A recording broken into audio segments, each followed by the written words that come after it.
Hey, Yoel here. Welcome to ClearFlow.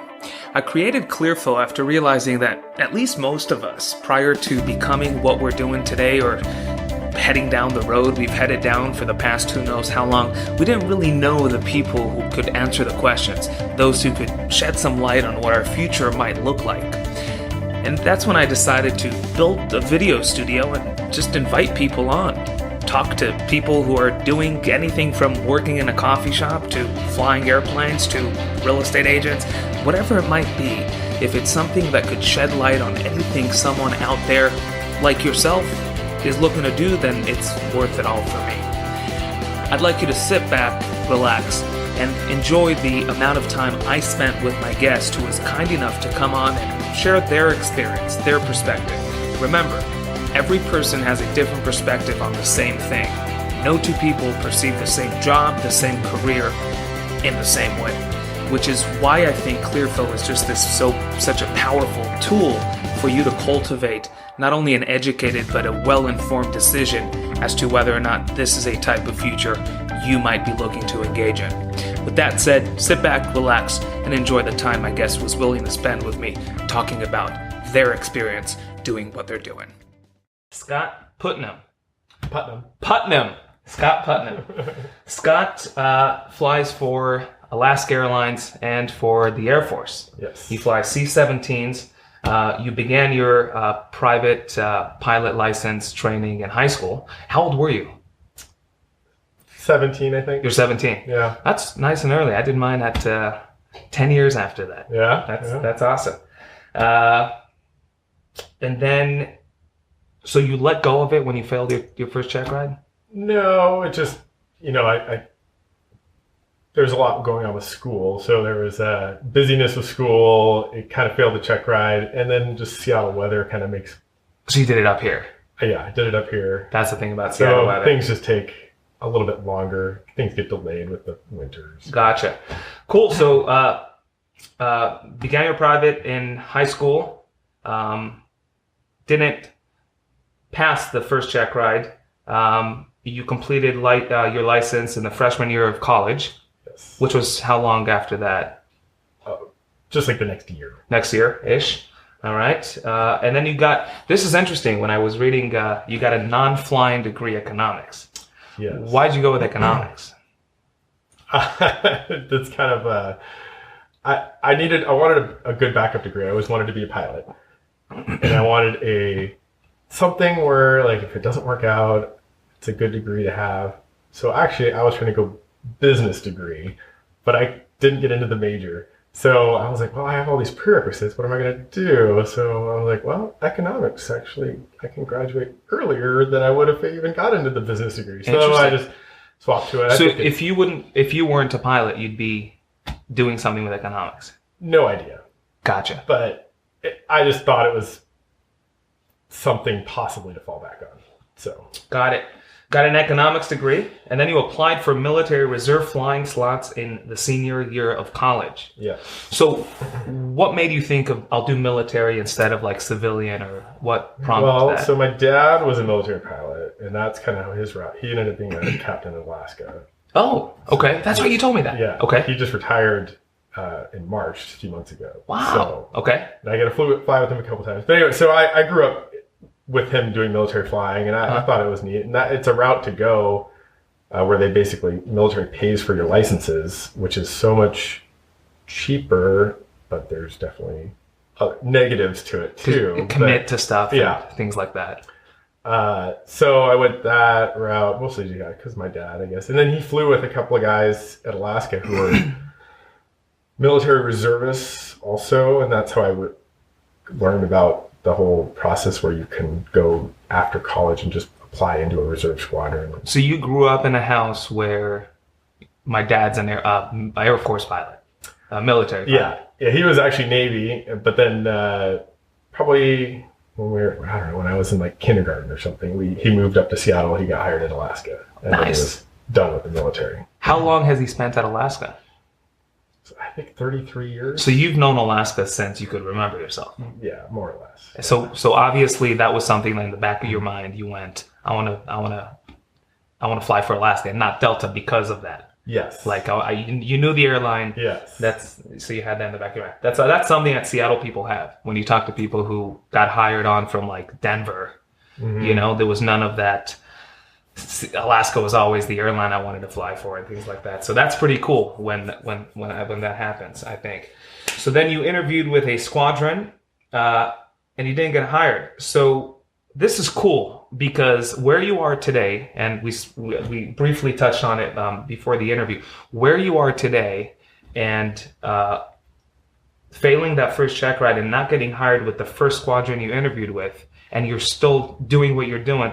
That says a lot about, I think, because again, if I were you, failing my check ride and then not getting hired there, I would be telling myself I'd be discouraged, which I'm sure you were. But yes, it was very discouraging. Yeah. So after I graduated, well, I got an interview right near the end of my senior year of college, and I was super excited about it. You're like, this is working out perfect timing.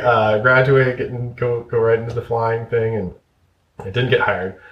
So I just kept applying to different squadrons. You apply to each squadron kind of like it is a specific job.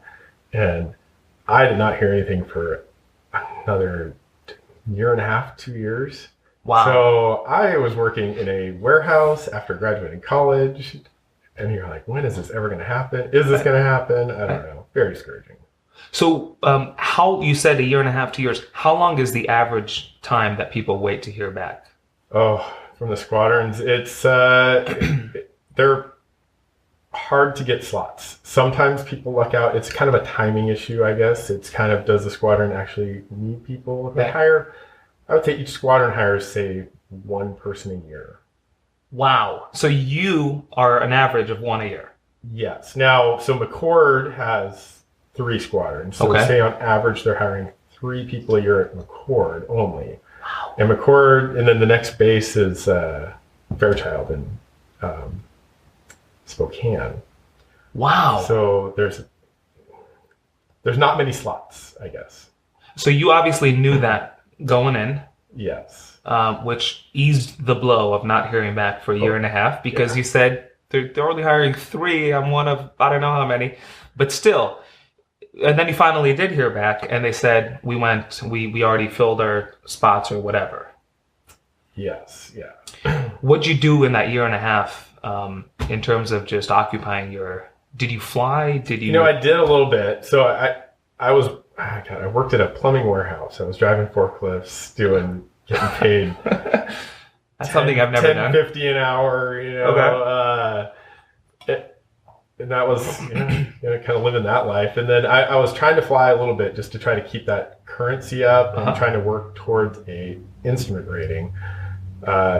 Super expensive to do that, though. It is. So I was really going slow and paying for flights here and there. And it was more just to say a little bit like, hey, if I got an interview, if they ask me, when was the last time you flew an airplane? I can't really be like, that was 4 years ago. Yeah, that's the whole I'm current and not proficient. Right. Which we could talk about as well. So cool. That's awesome. So let's start from the beginning and go from there. Right. You obviously your father doing what flying his whole life pretty much. Mm-hmm. You wanted to be a pilot. Started your thing in high school at 17. How do you briefly touched on instrument being expensive? How do you approach the whole financial side of flying? Because I think you mentioned to me when we were talking earlier in the year, you didn't do a loan or you. No, I didn't. So you did a loan. Okay. No loan. No loan. No. But it was kind of a lucky scenario for me, really. So my dad, being a pilot, knowing that I want to be a pilot, he paid for my private license. He was like, I'm going to pay for this and make sure before you basically commit yourself that I'll pay so you know if this is actually what you want to do before you. Which is so true. It's sad but true. The only way to truly find out if you're into flying is to get your private. Yes. Some know, some know they're into it, some know they're not. Yeah. But if you're on the fence, you have to spend the 10 G's to find out, unfortunately. Yes. So you do that. Yeah. Yeah, did that at Boeing Field. Okay. Super busy airport, highly intimidating. Here you are with a little private going on your solo, and you're right behind these FedEx jumbo jets taxiing. You're like, So it's what am I doing? it's different than a non-towered Oh yeah, out in the middle of nowhere. yeah. Okay. So did that, got the private. Kind of, slowly did a few flights here and there, working towards the instrument rating. Never got the instrument rating civilian-wise, so I finally got hired at the squadron before the instrument rating. Interesting. So you could apply to the squadron. Yeah, they're kind of a unwritten but basic requirement is at least a private license. Wow, I didn't know that. Yeah. Okay. So as soon as I got hired, I think I had probably 6 months before I left for training, and I was like, I'm not paying for any more flights. These are expensive. I'll let the military train me. That's awesome. Because you knew that, you go there and they'll take over. So interesting. So then you go on with a private and probably a few extra hours. You said you were staying proficient. And then you've done instrument through, what do they call it? CFI? Do you get such a thing? Well, no. So like actual FAA licenses that I have the private instrument rating, commercial multi-engine, and airline transport pilot now. But that's not, the airline transport pilot does not go through the military. That was Got it. That's just something that you get 1,500 hours? Yes, and you have to go and do training and take a FAA check ride, and there's a whole thing with that. So talking about the different ratings and certificates, this is one thing, I'm sure as you know with you as well, there were things that you probably knew before starting flight training, and then things that you found out and you were a little shocked or taken back. One thing, and probably today I know a little better, but it's still not 100% solid in my head. To me, it seems so complicated. There's all these ratings and certificates. It's not just, I'll become a pilot and it's a black and white, pay 80 grand and you become, there's all these requirements and things. At the time that you had your private and you were getting on with the military, did you know exactly what was ahead of you, or you found out and you were like, oh, I need to get that? And I can't recall exactly. I would say I think I pretty much just kind of found out as you go along. I mean, there is so much to know, and you don't really know any of it, and no one person knows everything about it. But so it's just kind of, I'm going to go this route, and then you just talk to people along the way. Usually it's whoever was just in front of you. And, hey, what did you just do? Hey, where'd you go get that rating? Hey, how? Right. Just like we previously said, word of mouth, aviation. That's really how that happens. Okay, so you're flying the Boeing Field, taking off and landing behind big fat jets. Yeah. And you finish that. You go to the Air Force to was it McCord at the time? Yes. Yeah. Yeah. So how do you show up and there's a class of people? Yeah. Well, military is an involved, long process. Okay. So I got hired. They'll send you to officer training school. It's kind of like a boot camp, but for officers. And you need to be an officer to be a pilot. So it was that was 12 weeks long. It's not quite as difficult as boot camp, a lot more classroom time, but I mean, you're still getting yelled at, doing physical training and these things have nothing to do with flying. Nothing. It's just becoming an officer. Just becoming the officer first, and then so I finished that 12 weeks. Went off to pilot training, which they have certain bases. They only have a few bases they really do initial pilot training at. That was a 13-month course. Extremely intense flying, 12-hour days every day. Wow. And I remember I had, my daughter was, I think, 2 at the time. Someone asked her, she said, "Oh, what does your dad do?" And she's like, "Oh, he studies." Because every time, all she'd ever see me do is basically get home from work, study until I fell asleep. Wow. And then, the weekends, you have a little bit of free time. But that was Monday through Friday. It's like you study until fall asleep, wake up, do it again. And you've done that for how long? 6? So that was pilot training. That was it said 13 months. You have two different airplanes you fly during that. You start with the T6, which is a acrobatic turboprop. Pretty cool. Are those the orange and white planes that you see in the picture when the military train? Yeah, I think those are technically those are Navy. I think ours are blue and white. Gotcha. Okay, but they're neat. They have ejection seats. You're doing acrobats, upside down. You're doing them formation, really tight, kind of pretending to be a blue angel, but you're not very good. That's funny. So these planes have lots of power, more power than you've ever had in a 150. Yeah, pretty eye-opening first couple flights with those, especially the first one. The instructor did the first takeoff, and he's like, push the power up, and you're like, oh my gosh, this is amazing. That's crazy. Yeah. And then from there, every plane you flew had more and more power. So yeah, and they're a little more specific. So the next plane after that was actually a T1, which is a kind of like a corporate jet, call it like a 7-seat type corporate jet. And that was more to get you on the mindset of, we're going to fly big jets. You're going to, C-17. So you're going to have a pilot and a co-pilot. You're not flying a fighter jet by yourself. So it's that point right there in your training where they take you out of this. So at that point, obviously, did you decide on, I'm going to fly C-17s? Well, so that all started by just being hired by my squadron. So the squadron and it puts you into the training. So getting hired at McCord only does C-17s. Gotcha. So I knew the whole time that I was going to fly C-17s at McCord. Got it. So there was none, I want to fly fighter planes? No. So anybody who goes into active duty, if you just kind of sign up for the military and want to be a pilot, there is a lot of unknowns for them. And they get halfway through training, and then they'll either pick, after the T6, they either pick the T1 or they pick a T-38, like a fighter jet. So it's either kind of the fighters and bombers or the transport type. But going to McCord, they only do the C-17s. So you've never had that junction where you had to pick. No, it was just kind of set out. Got it. So at that point in your training where you mentioned now they train you to work with another co-pilot, with another pilot. Yeah. So you knew that's coming, meaning you never went in thinking, I'll fly alone forever. No. Because you went to McCord and it was C-17s. So was that an adjustment? Yeah, I guess so. I mean, it was all, I find it nice, actually.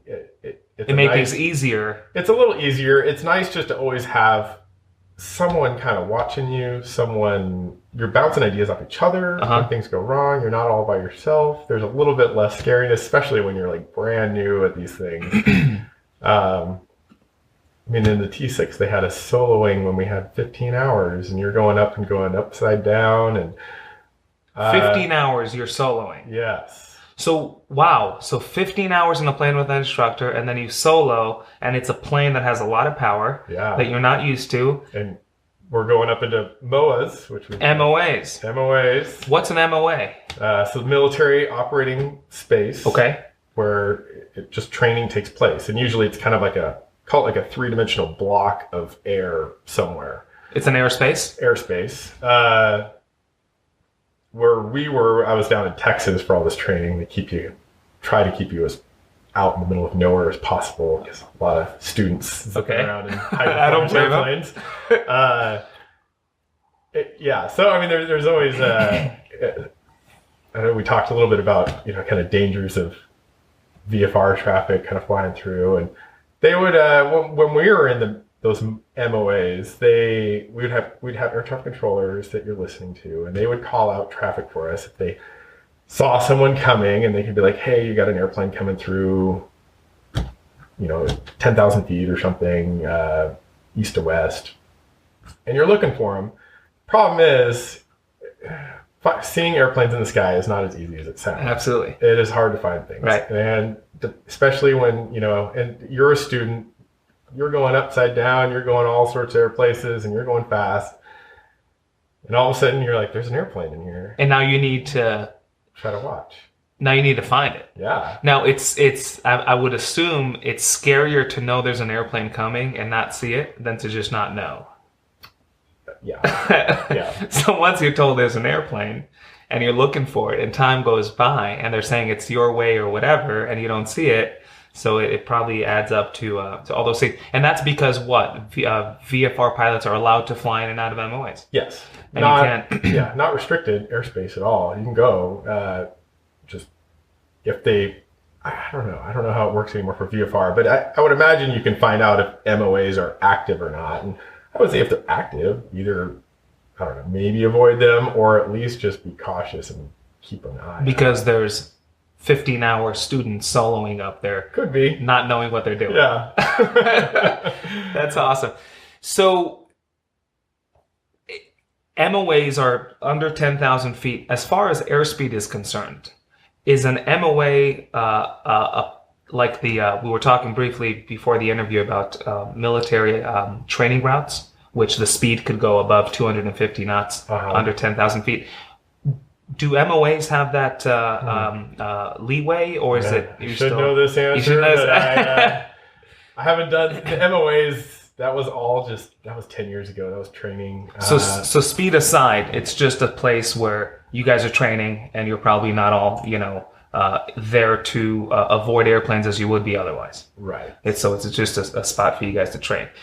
Cool. So 15 hours, you go up solo, you do the thing. How long did it take you until you're done and you graduate, and then you're whatever you become? So that was 13 months. To do the 2 airplanes, and then you graduate. They give you your wings. You're a Air Force pilot, they say, right? You're okay. Like, okay, yes, super amazing. And then you got to go and train for your actual airplane. So C-17s. So new base, 4 months there, which does not sound like a lot of time. And really, at the end of it, you're kind of like, I'm barely proficient as a co-pilot. So wow. Then it's a lot of on the job after that. But I mean, it's 4 months kind of learning the switches and basic operating that airplane. And then just because it's military, you go do survival training, and that's a whole other craziness. So the officer training was 12 weeks or 3 months, call it 3 months. 3 months. 13 months is your flying training. Yeah. So that's 16 months. Yeah. 4 months, C-17. Uh-huh. So we're 20 months. Yep. And then another month of survival. So 21 months. And then on month number 22, say-ish, you're out there as a co-pilot on a C-17 yes. flying. Yes. So you've gone in 22 months from the day you started. I know you said you had a little time between your private. But you've gone from just flying, what did you get your private on? A 150, 152? 172. Oh, 172, okay. So you've gone from a 172 out of Boeing Field to flying C-17s in 22 months. Mm-hmm. When I hear that, to me that sounds extremely fast, because I don't know, like C-17 to me is just a big, scary plane. Right. Did you feel like it was way fast and it's like, oh my God, what's happening? Oh, yes. It was, even for you going through it. Interesting. Yeah. All that, it's such a whirlwind. And really to get, it probably took me a good year and a half of flying the C-17 before I finally was like, I'm feeling comfortable. Like, I feel like I kind of know what's going on right now. So, wow. So the captains you started flying with when you graduated, those people were like you are today. You fly with new FOs. Mm-hmm. Yes. Who come out of training. Yeah. That's awesome. How long does it take for you to move to the left seat and become a captain? So I think they have an hours requirement. I think they want at least, call it 1,000, 1,200 hours. Okay. It's not very much. The reserves have not a whole lot of new people. Like I said, they only hire one a year. So they have a lot of people who are very experienced. They don't need captains. They just they make sure you're ready. So, and you're not flying quite as much in the reserves necessarily. So it took me about, I don't know, 2.5 or 3 years. And you become a captain on those. Yeah. You go back to training again. And there's a little bit different stuff that you do as a captain. You do air refueling. There's... So that's fine. I want to talk about that. So when it comes to air refueling... you just mentioned the captain. Is that like taxiing on the ground where the FO just sits there and doesn't touch anything? Yes. So it's the captain's side of things. Yeah. Yeah, or whoever. Yeah, yes. So as an FO, you only sat there while the plane was being refueled, and then when you become a captain, you're actually doing it. Yes. Yeah. So talk a little bit about training for that and what does that consist of? Because we all watched YouTube videos about planes air refueling. How tough and crazy is it? What's actually happening in the flight deck? The hardest thing to do in flying. It is. It is absolutely, as far as I've ever done, it's hard. Even still, you have good days and bad days. Some days you're like, oh, nailing it, great. And then other days you're like, oh my gosh, we're going to die. So you train, you go up, we're hand flying the airplane and it's two jumbo jets that are getting 15 feet away from each other. Wow. And sometimes they're hand flying, sometimes they're autopilots on, it just depends. Either way, they're, you get in a little turbulence or a little movement and we're having to follow them and you're close. There is a lot of danger with it and there have been accidents. There have been. Yeah. Fatal. Like both airplanes gone. Yes, that has happened. Now that I think about it, at those speeds in the air, what altitude are you at when it happens? We're usually kind of mid-20s. 20,000 feet. Yeah, anywhere from 20,000 to 28,000. Going how fast? 265 knots. 265 knots, yeah. Which is 200 and what miles an hour? Oh gosh, over the ground, when you get up higher, you get a little bit of this pressure altitude different. I don't know. It's probably 300 miles an hour. 300 miles an hour, 25,000 feet, 15 feet from each other. Yes. Two jumbo jets. Yeah. And you're getting refueled. So when I think about that scenario, if you touch each other, both are gone. Potentially. It's that. It could. Yeah. So it's terrible. So there's really no room. It's almost zero room for error. Yes. It's just not forgiving. It's not. Which is probably why it's so, So what does training for that consist of? So you do, I went back to Oklahoma is where we did a C-17 school, I guess. Okay. So I went back there. They do, you do a lot of, computer lessons, kind of learn about it. Then you do some simulators and then they just start putting you in the airplane and go and practice with an instructor and go up and do it multiple times until you are good enough, and then they'll. Are there specific ways to approach the airplane that they teach you, and what would be the advantages and the reasons that they give you for that? Yeah, well, a lot of it's more kind of to keep it stable and safe. So they do have things. They'll have things that you're looking for. Make sure the airplane's here in the window as you're coming up. We can see how far we are from that airplane. Okay. On a readout, so it'll give you you're 0.3 miles away, 0.2 miles away, and we kind of have speeds that we're aiming for, so that you don't, because visually it's hard to tell. So they don't want you to just see this airplane and then all of a sudden you're like, whoa, I'm really fast, right. Slow up. I'm a jumbo jet, so you're just aiming for speeds and kind of altitude as you come up, just to keep it nice and consistent also, so that everything looks the same every time. And meanwhile, you're talking with the pilot in the other plane. Yeah. All along. Yeah. And you guys would say, I'm connected, I'm disconnected, I'm this. Yeah, normally you just kind of talk to them a little bit early on, so they're at the right altitude, we're at the right altitude. This is 15 minutes before, and then then you kind of meet up at a point and you're going along a track, along your line, imaginary line, and we'll close to about 50 feet away. We ask them, we're like, hey, are we cleared to connect? They'll say yes, then we're up. And then we're starting to talk more to they call it a boom operator in the back of the refueler. Okay. They have a little window, they're looking at us, they're kind of flying the refueling boom. And we start talking just to them, and they're the ones kind of. So they actually fuel the plane and get the fuel going. Yeah. So you mentioned flying an imaginary line. How do you guys go about deciding where you'll meet up, and how do you find them? How does that, from your perspective, work? Yeah. So we have publications.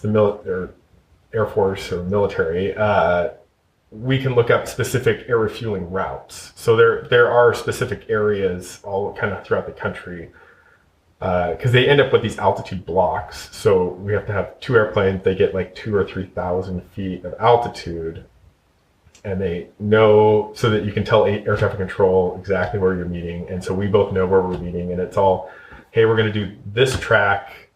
We're going to meet at the first point of that track at exactly this time. And you have to be there. Yes. Yes. Scott didn't show up today. Yeah. That's awesome. That's awesome. So you did that, and then you spent 3 years, you said, prior to becoming a commander, an airplane commander. Yeah. Is that the same it's as the captain? same as a captain. They just don't call it a captain. You're the aircraft commander, so you're in charge. You're it's in charge the of same the thing airplane. as being a captain in the airlines, more or less. Got it. So 3 years in, you felt, I could be a captain, I got this. Yeah. How do you go about, you apply, or? Kind of. You kind of talk to the bosses, tell them, hey, I want to do this. And they'll either, kind of, okay, yeah, you're good, or maybe not. I don't know. Become a captain. We briefly mentioned this, military training routes. What are those? What are they, and why do they exist, and what do you do on them? Because I'm curious myself. So they're the kind of they're low level kind of areas, a line, like a whole line that will go certain areas.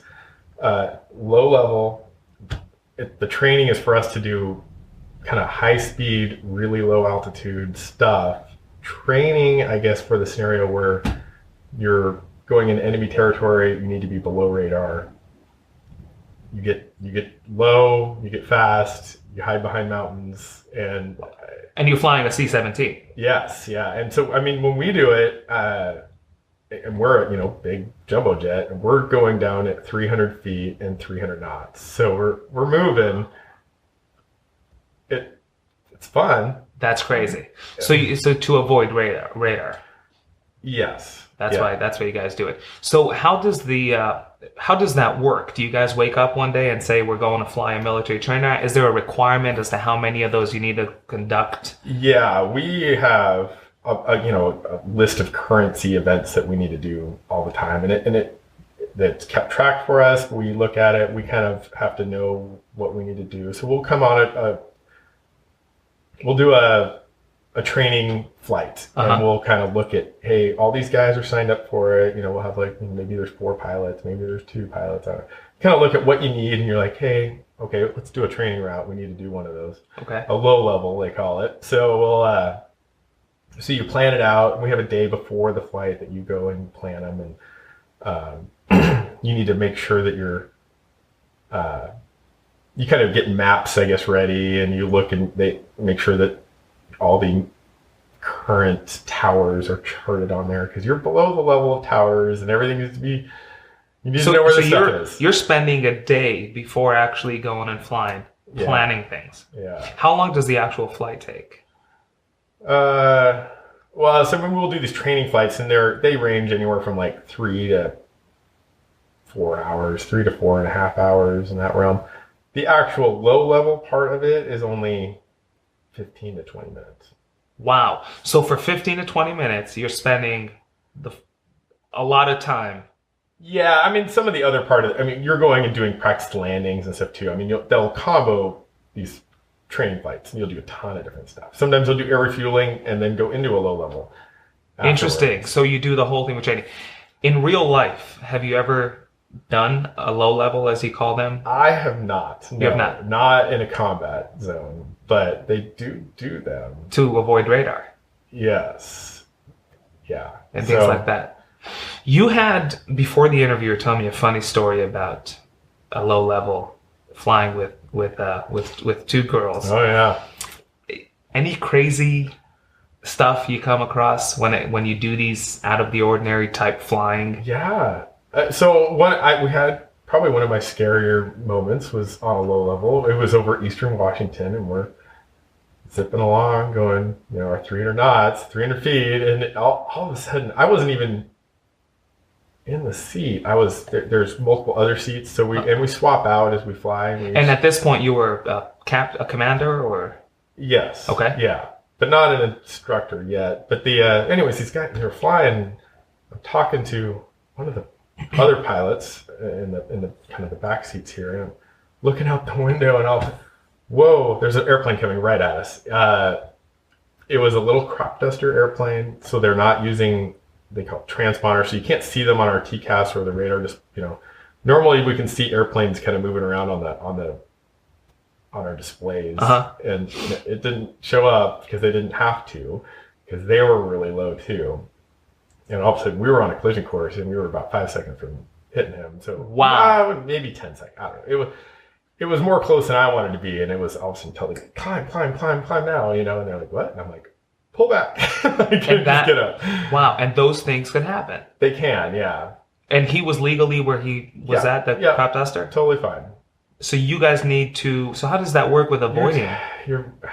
There's just a little bit of risk. You're just supposed to look for airplanes too. But it's hard to see things when you're... So really what that says is nothing in aviation is 100%. No. You can't do it with your eyes closed, no matter what. Right. It's so true. I mean, you think military training routes, and then there's a crop duster that could be 10 seconds away. That's crazy.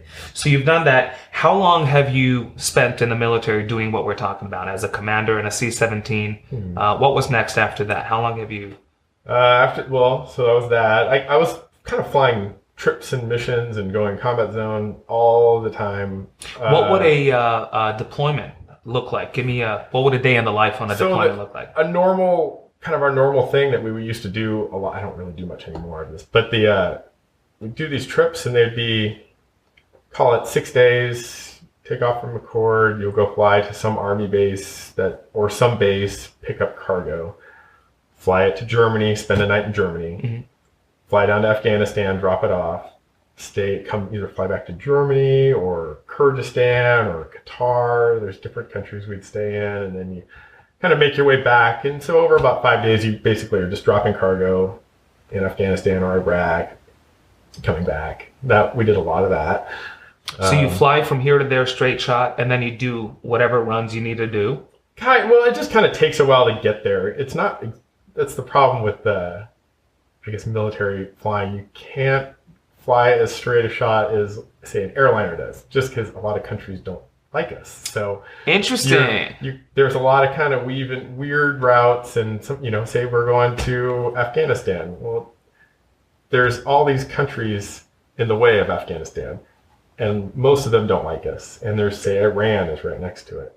Can't fly over Iran, so you go all the way around Iran. It just adds a lot of time of flying. But wow, I never thought of that. So you need to take it into consideration, and it does take time, obviously. Yeah. Interesting. How long would you spend there flying from Germany to Afghanistan and back? It kind of varied. I mean, I've done, usually you just, I don't know, I'd say do that like one trip. Like you go down and back, and then you start heading back to McCord. Other times I've done trips where I go to Germany for a whole month, and you're flying wherever you're kind of an alert crew, like an extra crew with a plane in case whatever happens, then we're kind of where they need us to be, and we can do anything. And those are interesting missions. Those get, it was always kind of like whatever you're watching on the news, that's big news. You're like, well, that looks like we're going to get called, because we're the only crew. And so I had, when the Ebola crisis kicked off, that was where they were sending us. All of a sudden, really? They need medical supplies down in Africa. Did that freak you out? Oh, initially. Because no one knew anything. No, they didn't know. No one knew anything. What is this Ebola thing? Yeah. That's crazy. So you do that. What was next for you after that? After these deployments in C-17, what's the next step? Then I went to instructing. Okay. So went back to Oklahoma, did the C-17 training again. Now, why'd you go to instructing? Because you just kind of, I don't want to use the word bored, but you kind of reached a point where you said, I could do more? A little bit. It was kind of, I'm comfortable with what I'm doing. This is fine. It's kind of the next progression step. It's good for the career with the military. It looks good with the airlines for getting hired. There was a lot of that too in the back of my mind where, hey, checking the box and saying I'm an instructor is going to help me get hired in an airline. So let's briefly talk to that. No matter what route someone takes, if there's someone out there who's thinking, I want to fly for the airlines one day. Mm-hmm. So whether you're a flight instructor, whether you're this, I talk to every other pilot I talk to, I hear the importance of, it's all about the resume, because there's so many people who, apply, as with any job. Yeah. So you always had that in mind, and you always recognized that by doing something, not that you didn't want to do it, but recognizing that what I'm doing now might look better on my resume in the future. How important is that, and did that play a role in you getting hired eventually at a major airline? Oh yeah, it's important. I mean, the whole time you're thinking about getting more flight hours, and what's the next thing I need to do, and do you need to do some volunteer work? Is that gonna what looks good on the resume, and how are people being competitive right now? And by the time I was able to start meeting the minimum requirements to apply at the airlines, then it was really talking to people and saying, hey, what do I need to do? Yeah, how'd you get hired? What does your resume look like? Can I check out your resume? You were already hired. Don't worry. All right. So it's almost a strategic thing. It has to be. Yes. It has to be because it's pretty hard to get interviews. It really is. So I knew I wanted to do Alaska, and I had my resumes in there for, I think it was 3 years before I got called for an interview. So frustrating again. You've spent a few years in your life waiting for calls back. Yes. you deserve where you're at. That's awesome. So you go back to Oklahoma and you become, you undergo training to become an instructor. Yeah. So now you're transitioning from commander of an airplane to teach new people FOs.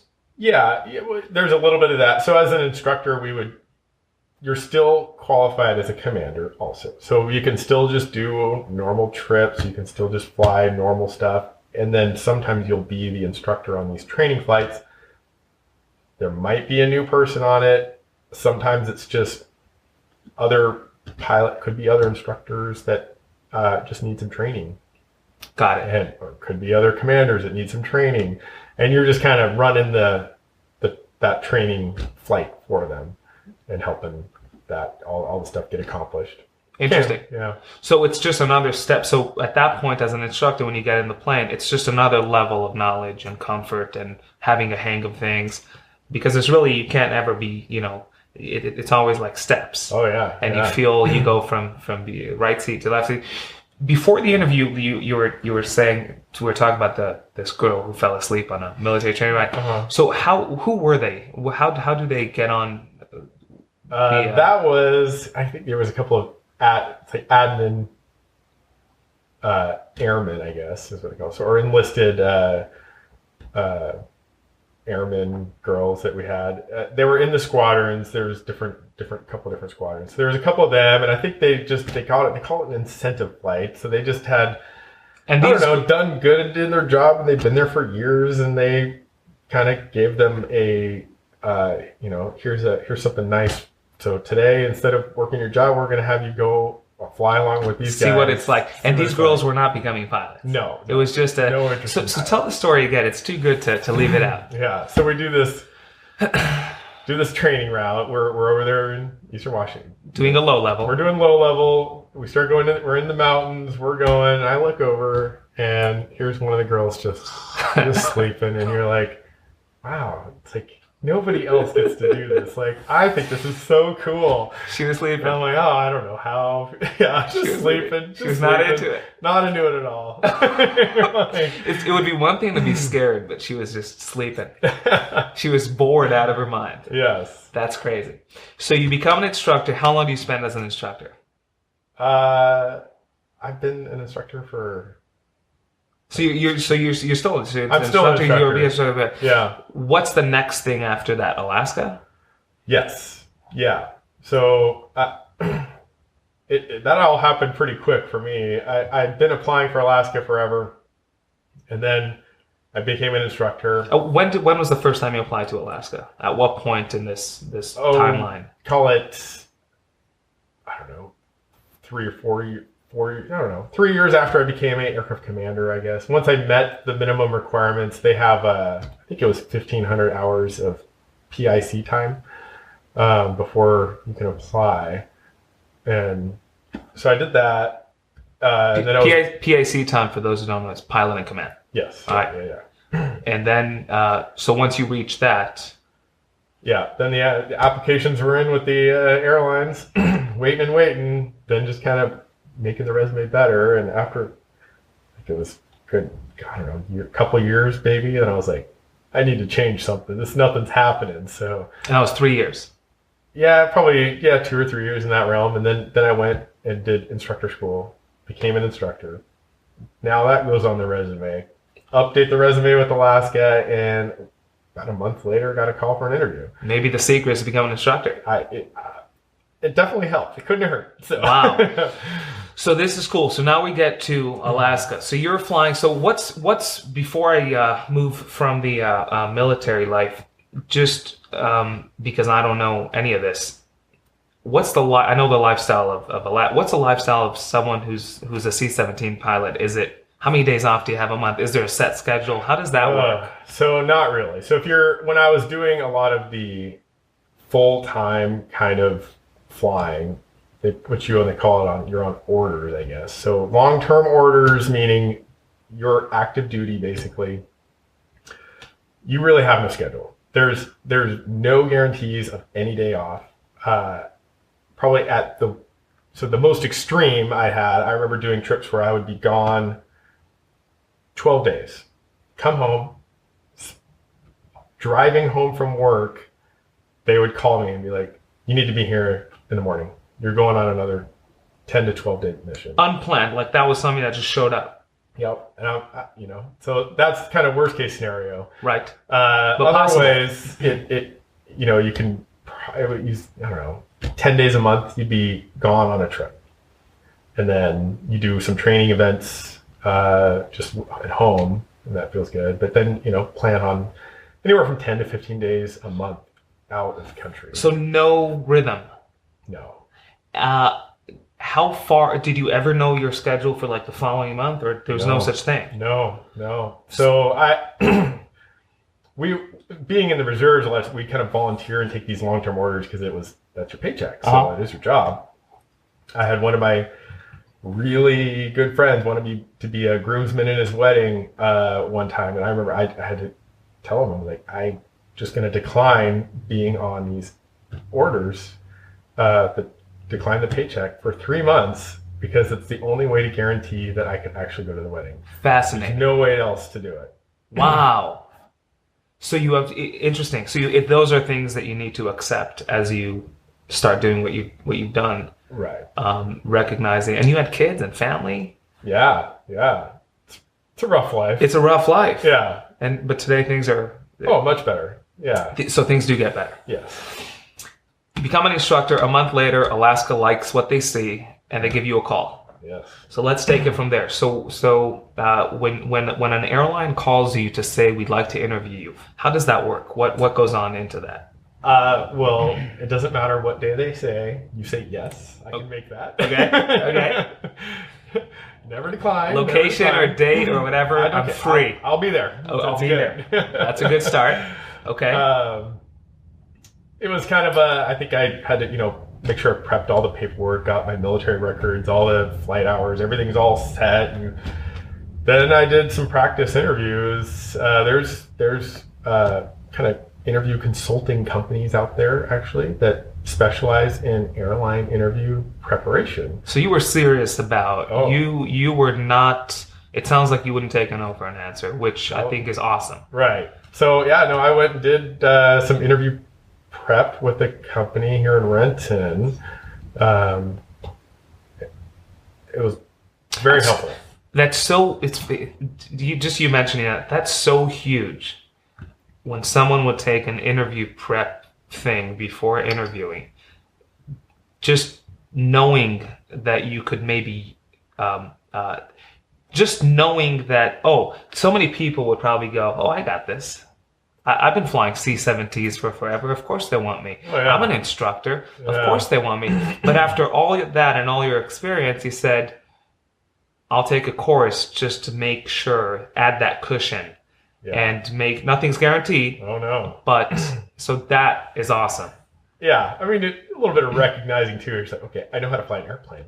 I do not know how to interview. Yeah, I didn't interview I'm not all a day. professional interviewer. This is not, so. Right, it's true. Two very separate, different things. So they call you and say, a month out, we want to see you? How long did... I think it was in that, like, call it 3 weeks to a month, somewhere in that realm, yeah. And it caught you out of the blue, because up to that point, you were just waiting. Yeah. For a while. So you were, like, not expecting a phone call, and they call you, and they set an appointment and a time, and you say, yes, I'll be there. Yes, yes. And then what goes into a airline pilot interview? What do you need to bring? What do they cover? What do they ask you? Well, so I think each airline is very specific. So totally different interviews, say with Delta. There's got lots of guys on my squadron that are Delta pilots. There's Alaska pilots. There's Southwest. So you get to talk to all of them. You get to see how this whole process works out. Mm-hmm. Alaska's was... I found it much more suiting to me. It was a 2-day interview at the time. Day one, you just kind of, they look at your military records, make sure that everything's correct, that your resume is accurate, I guess. Okay, that you didn't just fill in stuff? Didn't just make it up. Okay. So they're checking that. Okay, you're good. Okay, now we're going to we'll do an interview. And they had, I think it was 2 pilots and a HR lady. So 3 of them and you? Yes. Do a little panel interview. Call it somewhere between half an hour to an hour. I don't know. Time stands still when you're getting grilled by people. They were all very nice, super nice. It was great. But you have no idea how much. I think it was somewhere around an hour. But at the end of that, you kind of go wait, and they'll come back, and they said, you're good, but you want to come back tomorrow for day 2. Or if they don't like you, then they don't get invited back. So the interview is a multi-day thing. Multi-day, and then the next day it's all different people. And I think they kind of collaborate, and they're like, okay, if they pass these people, the next day, if they pass these people, then you're hired. What questions do they ask you on day one? What if questions? What would you? I expected what if questions. I didn't get a whole lot of that. I got a lot of. Kind of tell us about a time, hey, what was the scary time you had an airplane? Hey, when did you break a rule knowingly? I don't know. Questions that really was great for the interview prep because, there's lots of answers. I have lots of stories. Not all of them are appropriate for interviews. Interesting. How much of your success with passing the interview do you equate to the interview prep course that you took? Did it end up playing? I think it helped a lot. Part of it was a lot of it just kind of getting in that mindset and thinking how to answer interview questions, and getting a little bit of feedback from someone who knows specifically Alaska and what they're looking for, and what they're kind of looking for, and maybe being like, I would leave that story out. Let's come up with another story, and you're interesting. Like, so whether or not I could have got hired without it, I don't know. I know that I did it, and it worked. So, and it worked. Yeah, it helped you kind of filter things down and say it gave you because you were fluent with the military, you knew what they're looking for, but you never knew Alaska. Did your dad play a role in giving you a little? Here's the culture, and here's what they're looking for, and a little bit. I mean, I grew up with it, and I would talk to my dad and ask him questions, and I don't know. It always seemed my dad loved it. It was one of those. It's one of those companies that you work for it. It's vastly different from everything I see from other airlines, and I'm not saying that necessarily Alaska's the best, but I'm just saying that you're really happy. People are happy there. I don't know. It's a lot of, I would say a lot of jobs too. It's not really necessarily what you do. That plays a part of it. Absolutely. But it's who you're working with. And if people are nice, that's makes your job so much better. And they're almost always good people. I would say. So true. And that is a huge thing. I mean, amongst many other things, I think the people, I can't talk for other companies, but since we both work for them, I think that probably one of the biggest areas that Alaska does well is the people they let in the door. And really, that's where it all starts, I think. As with anyone, the military, it's who they let in the door. Yeah. And, once someone's in your door, you could, but if you keep out the weird ones and the bad ones, then that's that. So day 2 consists of what? Simulator? No, it was just another panel interview with three more people. So panel the first day, panel the second day. Yep, and then they come out. I think we went and waited, and probably within 15, 20 minutes, come out and say you're either hired or not. I was hired. At the end of the second day. End of the second day, you're done. Before you leave the building, you're told you're hired. So they hire you before seeing your actual flying skills. Yes. So this is fascinating because if I'm assuming if I wanted to get hired at a bakery and I claimed I wanted to get hired as a chef at a restaurant and I showed up and I claimed I have such and such experience, my specialty is such and such, I'm assuming they'd say follow me to the kitchen and make me a meal. So, yeah. Explain how they could hire someone without seeing your flight skills and you're a pilot. I would say not all companies do that. Some airlines do simulator testing also, and they make you fly it. I never did that. I think Delta does it. I think there's some other airlines that do that. You get in a simulator, and you kind of show that you know what you're doing. Alaska, I mean, you can look at a resume and you can understand if people should know how to fly. There's also letters of recommendation, which are huge. And they look at those. They see who gives them. I know a bunch of people in Alaska, and they vouch for me. And they kind of take the word, a little bit. Plus, maybe they recognize that if you're a good person, they could teach you how to fly.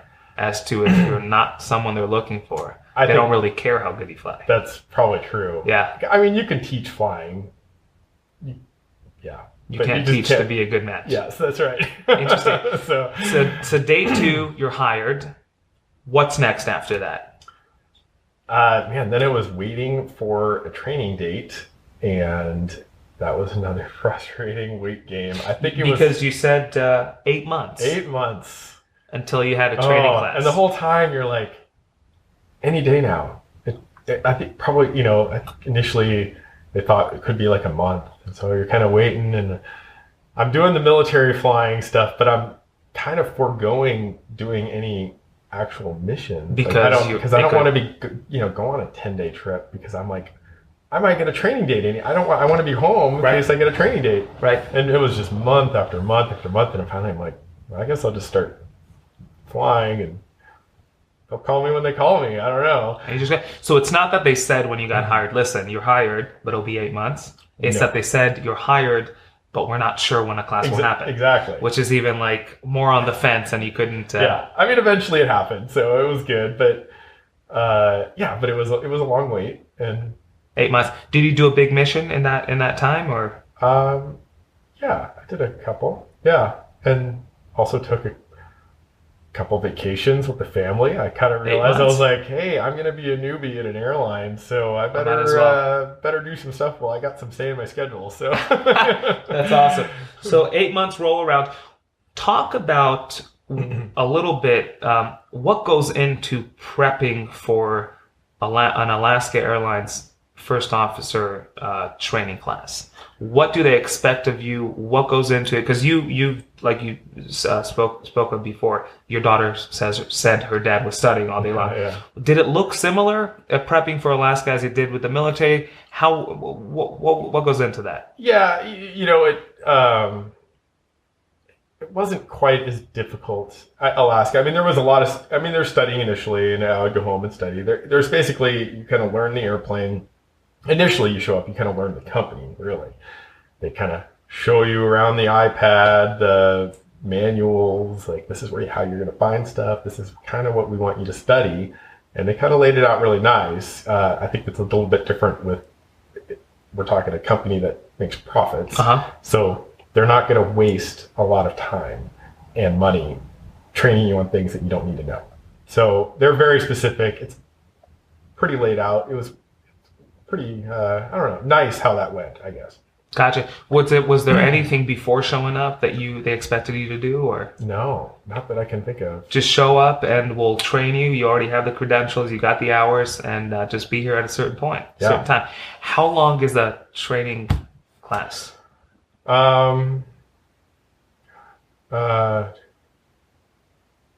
Give or take 3 months. 3 months. 3 months, and then a little bit on the job training where you do. So someone like me who knows nothing about that type of class, when I hear 3 months, I tell myself, you already know how to fly. You know how to file a flight plan. You know how to do all these things. What is there to teach you in 3 months? Just specifically 737. I mean, you get to learn the airplane. Every airplane is totally different. I mean, C-17 looks nothing like. Completely different. It flies completely different. It's kind of funny. I mean, C-17 is a little bit backwards in how it works, I guess. So all of a sudden you come into land and kind of your hands are doing opposite things as we do in the 737. So you're like, all right. So you got all these guys in a training class who flew many different types of airplanes. Yeah. And now you're training them on a 737. Yes. And exactly how Alaska wants you to fly the 737. Yes. So you're saying there's many ways to fly the same airplane. Yes. And Alaska has their way. Yes. Give me an example of what an Alaska way looks like, because I don't know what that means. So like a difference is like I have a really good family friend who works for United. Okay. He flies 737s. And he was telling me, okay, if you're going to come in and do, this approach, this to landing, it's like, this is how you're going to be, this far away from the airport, you're going to put your flaps out, then you're going to pull your speed brake, and then you're going to do all stuff to slow up, and it'll slow you up to here, and I don't know. So flaps and then speed brake is what he says. And then Alaska, it is prohibited to have flaps and your speed brake out at the same time. So you're like, okay, well. It's the same airplane. Yeah, but that's what they do every time.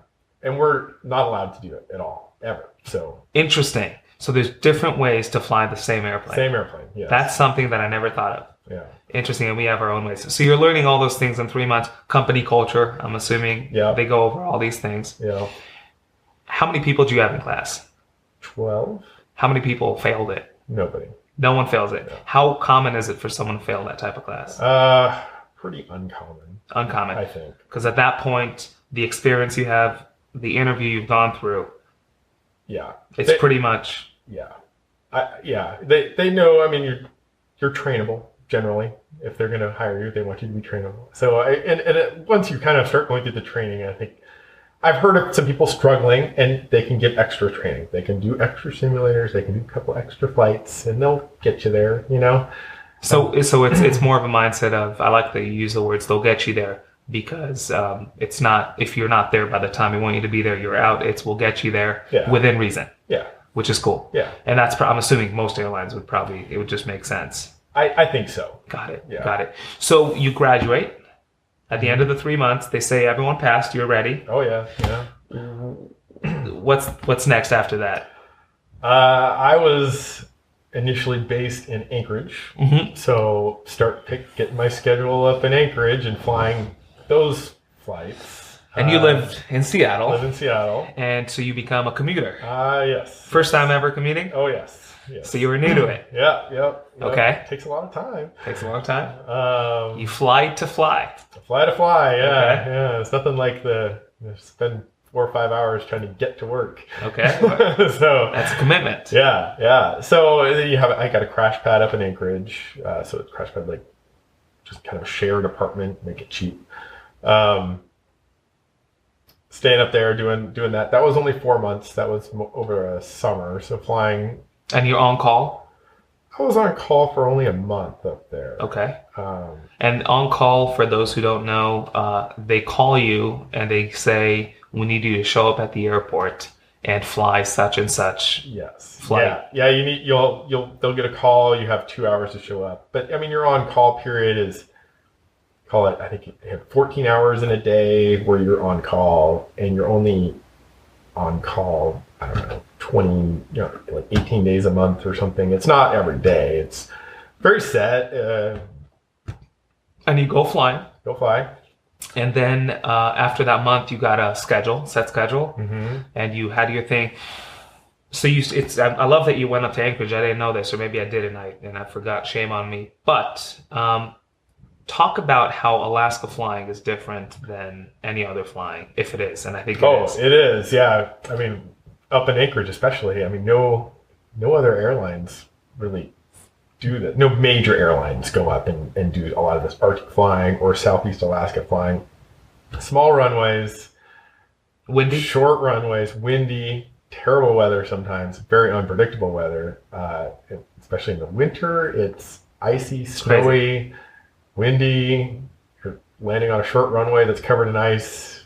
So my final check ride, I guess, for training, you're in the airline, you're in the actual airplane flying on a real plane with passengers. Real plane with passengers in the back. I mean, you have an evaluator with you, instructor, and they're the captain, but they're also an instructor. You're kind of doing your check ride, and I remember showing up and looking at the weather I think we're going to Nome, Alaska. So you're up in the Arctic Circle. I'm looking at the weather, and it's gusty crosswinds, and it's snowy, and it's icy, and it's short runway, and I'm like, I can't do this. Like, there's no... Legally, I didn't even think I was allowed to do this. And he was like, well, I'm an evaluator, so yes, you can. And I'm like, oh no, I don't want to. Wow. So I'm assuming there are limits as to what Alaska could do. Yes. Is it just that those limits are like way beyond what an average person would think they would be?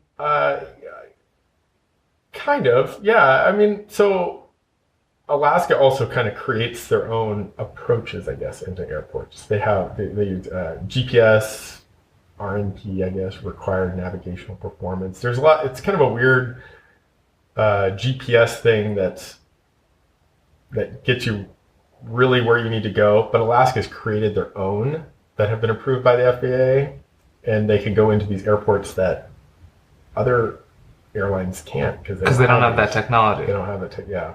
So the conditions could be much worse. Yes. So you ended up going into Nome. Yeah. And you're here to talk about it. Oh yeah, I survived. and once you do that, obviously you feel like you could do things you didn't think you could. Right. So when it comes to Alaska flying, basically what you're saying is it's just harsher than most places you'll. Yeah. It's once you do that. Yeah. I mean, you've been up into Alaska. Uh-huh.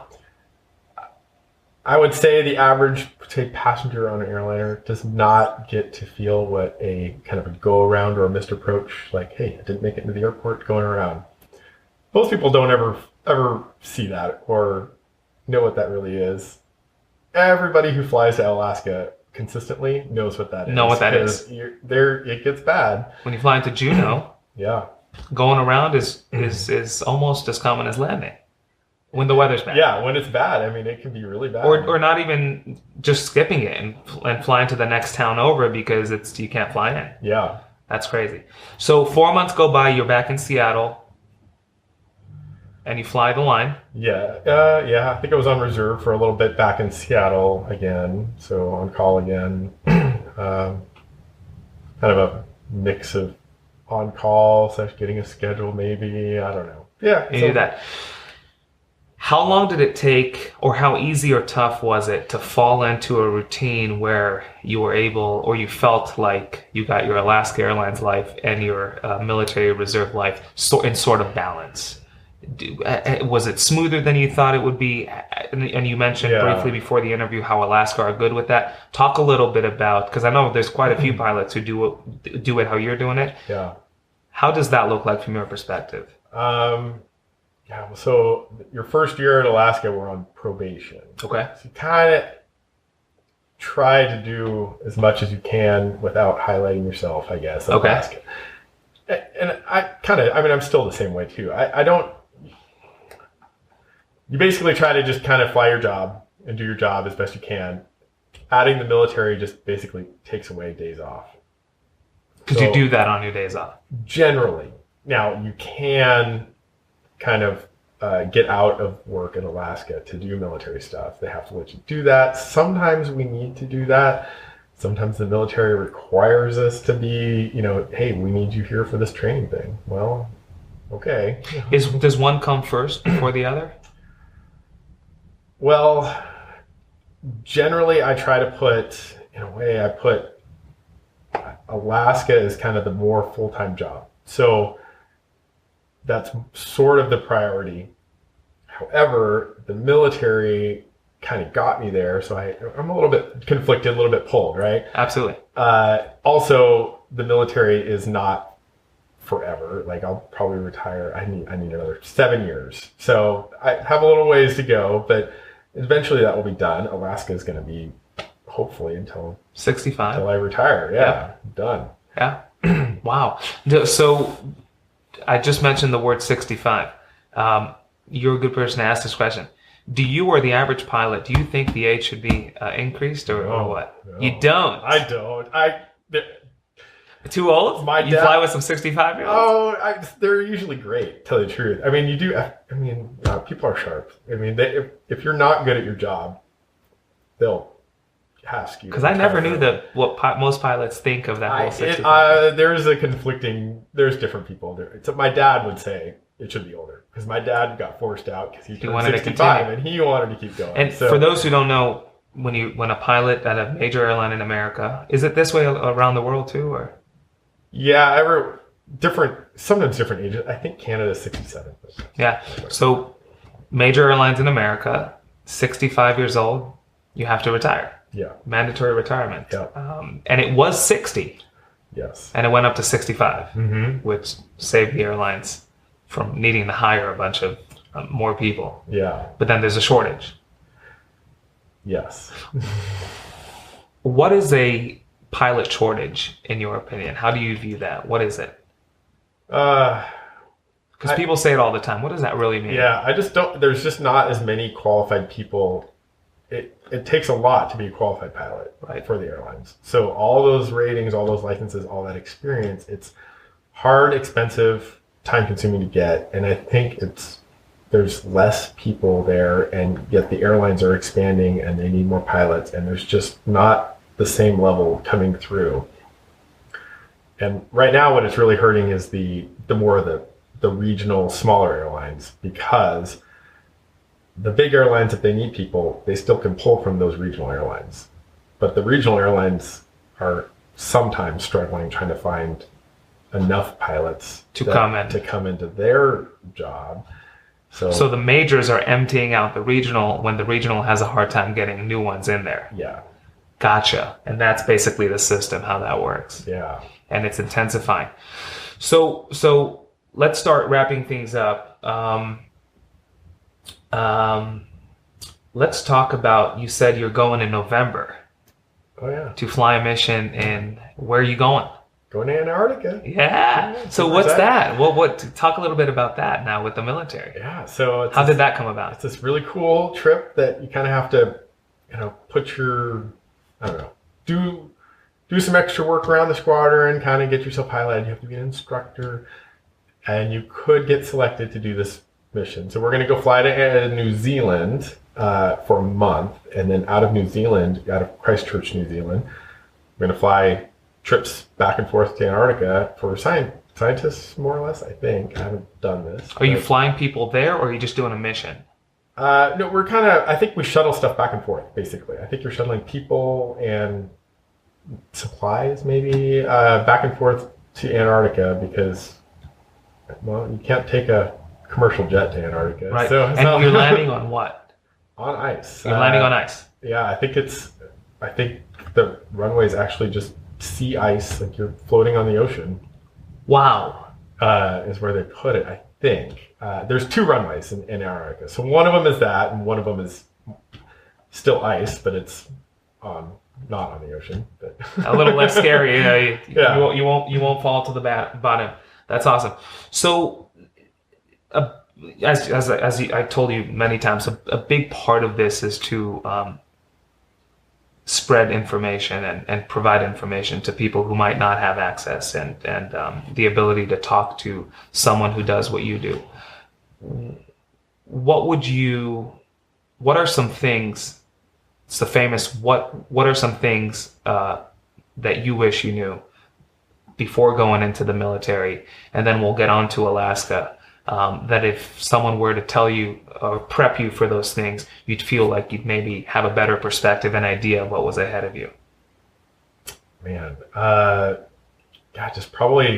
just kind of knowing the whole process. I mean, really kind of went into it a little bit blind, a little bit. And then you just kind of, as you go, you kind of start talking to people and kind of learning, really, what is this problem? How long is this going to take? I kind of think maybe a timeline would have helped a lot.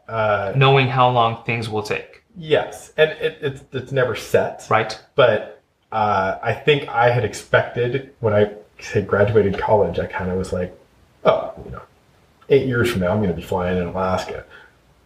It's not, it was a much harder process than that. So, I guess the timeline a little bit. Knowing what's not only what's happening, but how long those things will take, and you didn't know, and that was a little, right. You're in the unknown. Yeah. With Alaska, is it pretty much what your dad flew, so. Yeah. It's pretty much what I expected. I kind of,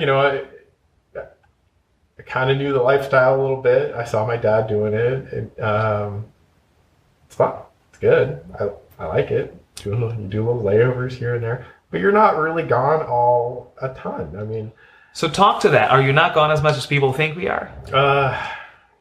Well, I don't know. That's a tough question. But you feel like you're home. Generally, and some months more than other months. It depends on kind of what you're taking as a schedule. And some days you're doing 4-day trips. Some days you're just doing 1 to 2 day trips. I like 2-day trips. Doesn't mean I can always get them, but. Right. It depends, if I want my weekends off, sometimes I got to do a 3-day trip or a 4-day trip in the midweek, So I don't think you're gone. The problem is, in theory, we're only working 3 to 4 days a week, call it. But maybe 4 days a week on average. But a lot of that, if you're actually on a trip, you're gone. So you don't come home at night. So some days it feels like, I have kids and they miss me, So, but it's usually pretty short, and you just make it work. You make it work. Yeah. That's the biggest, I think, especially with the airline industry. I don't know much about other industries, but you make it work, I think, is one of the most important things, because believe me, the airline won't look out to make it work for you. Meaning they won't make sure you're home for Christmas or home for people's birthdays. Yeah. You need to that. And I think that's huge. I think that's really good.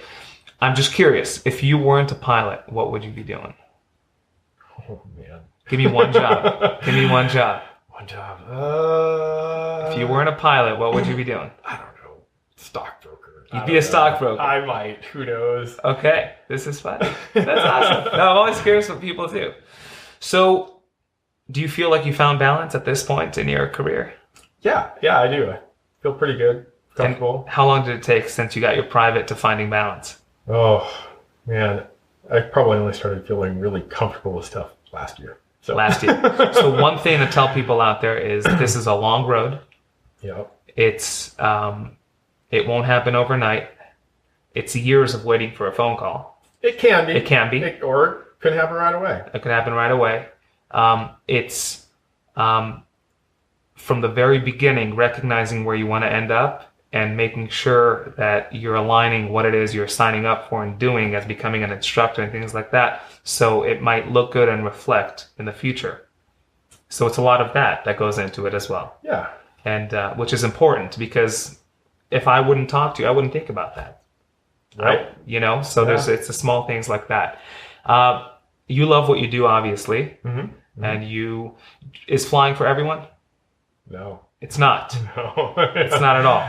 That's a good. So there's people who want to fly and they think they like it, but it's not for everyone. Yes. Yeah. How important is it for someone to recognize it's not for them and let go? It's huge. It's huge. That's a good point. I've known people, especially say military. I know how the military went and how the training was. It's very intense. Some of it was fun, but I mean, it's hard work, really hard work. And I've talked to people who are like, I think I might give it a try. I kind of am interested in flying, and I'm like, don't do it. If you're not in it committed, it's just going to be too much work, and you're just not going to do it. It's just too hard. It's too hard to get through. Yes, unless if it's not in your blood. Yeah, it has to be in your blood to get through it. I think so. You think so? I do. Yeah, and I'm sure you've come across in your career with people who maybe should have let go when they were 17, and it reflects in the flight deck. Yeah. It plays out because it's probably not as great as it could be of an experience than flying with someone with that, I'm sure. Yes. Interesting. Yeah. Last question, Scott. Did you have fun? I did. Awesome, man.